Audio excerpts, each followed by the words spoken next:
বিএনপির দৃষ্টিভঙ্গি হচ্ছে ভাষা, গোত্র, বর্ণ কিংবা দলমত, ধর্ম, দর্শন যার যা, প্রিয় মাতৃভূমি বাংলাদেশ সবার আমাদের। ধর্ম, বর্ণ, গোত্র কিংবা ভাষা যার যাই হোক, পাহাড়ে কিংবা সমতলে বসবাস যার যেখানেই হোক না কেন, যারা এই বাংলাদেশ নামক ভূখণ্ডের বৈধ নাগরিক, আমাদের প্রত্যেকের প্রথম এবং প্রধান পরিচয় আমরা বাংলাদেশী। সুতরাং সমতল কিংবা পাহাড়ি অঞ্চল, রাজধানী কিংবা শহর, নগর, বন্দর অথবা অজপাড়াগাঁয়ের কোন এক গহীন গ্রাম, বসতি যার যেখানেই হোক, বাংলাদেশের একজন নাগরিক হিসাবে আপনার, আমার, আমাদের সবার অর্থাৎ রাষ্ট্রের প্রতিটি নাগরিকের সমান অধিকার, যা একটু আগে আমাদের বিশেষ অতিথি ওনার বক্তব্যে উল্লেখ করেছেন। বিএনপি বিশ্বাস করে বাংলাদেশ শুধু বাঙালির নয়, ভিন্ন ভাষাভাষী ক্ষুদ্র জনগোষ্ঠী বৈধভাবে বাংলাদেশে বসবাসকারী এই বাংলাদেশ সবার। বহু জাতি, বহু ভাষিক এই বাংলাদেশে আপনারা প্রত্যেকটি ক্ষুদ্র জনগোষ্ঠী এক একটি রং, যাকে আমরা বলেছি রেইনবো নেশন।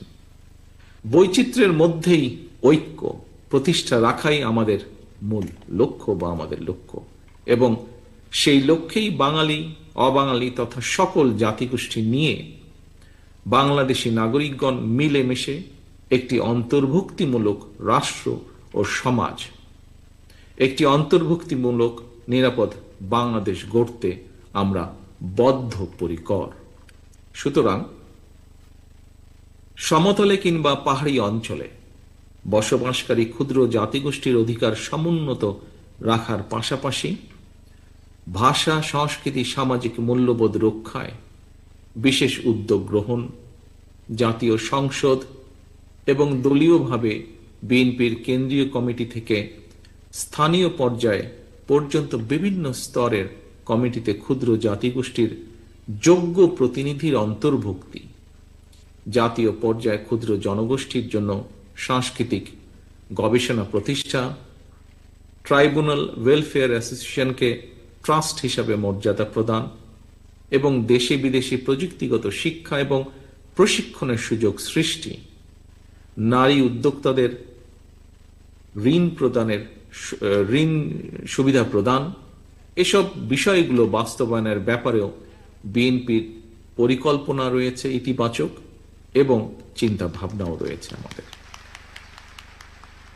আরো একটি বিষয় আমি বিশেষভাবে আপনাদের দৃষ্টি আকর্ষণ করতে চাই, সেটি হচ্ছে দেশে বর্তমানে বিদ্যমান কোটা পদ্ধতিতে সরকারি চাকুরিতে নিয়োগের ক্ষেত্রে পাহাড়ি অঞ্চলের চেয়ে সমতলে বসবাসরত যে ক্ষুদ্র জনগোষ্ঠীর সদস্য রয়েছেন, এই সদস্যদের নিয়োগ প্রক্রিয়া আমি যতটুকু জেনেছি তুলনামূলকভাবে জটিল, বিশেষ করে বর্তমান নিয়মে। সমতলে বসবাসকারীদের জন্য প্রত্যয়নপত্র জোগাড় প্রক্রিয়া কিছুটা কষ্টসাধ্য এবং সময় সাপেক্ষ। বাংলাদেশের জনগণের রায় বিএনপি আগামী দিনে ইনশাআল্লাহ রাষ্ট্র পরিচালনার দায়িত্ব পেলে ক্ষুদ্র জনগোষ্ঠীর জন্য সরকারি চাকরিতে নিয়োগ প্রক্রিয়া কিভাবে আরো সহজ করা যায় প্রক্রিয়াটিকে, সে ব্যাপারে আমাদের চিন্তা ভাবনা রয়েছে।